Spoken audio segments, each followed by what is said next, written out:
Education একাডেমির পক্ষ থেকে সকলকে শুভেচ্ছা ও অভিনন্দন। আজকে আমরা নবম দশম শ্রেণীর প্রথম অধ্যায়ের সংক্ষিপ্ত প্রশ্ন ও টিকগুলো আলোচনা করব। প্রথম প্রশ্ন, অমূলত সংখ্যা।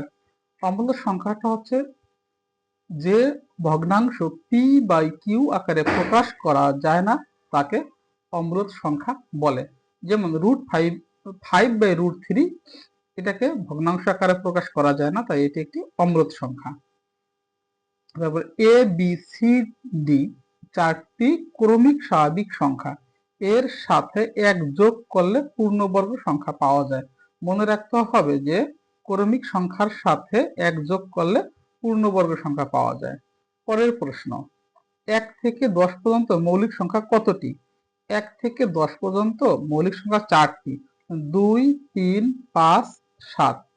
এই 4টি মনে রাখতে হবে। মৌলিক সংখ্যা শুরু হয় 2 থেকে, এটা প্রায় পরীক্ষায় আসে। পূর্ণ সংখ্যার সেট কোনটি? পূর্ণ সংখ্যার সেট আগে আমাদের জানতে হবে পূর্ণ সংখ্যা কি।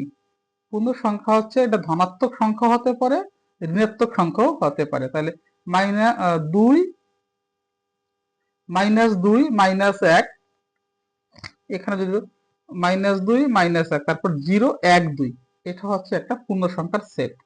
বাস্তব সংখ্যা কি? বাস্তব সংখ্যা হচ্ছে বাস্তব সংখ্যায় বিজোড় সংখ্যার বর্গ একটি বিজোড় সংখ্যা হবে, দুইটি জোড় সংখ্যার গুণফলও একটি গুণিতক জোড় সংখ্যা হবে।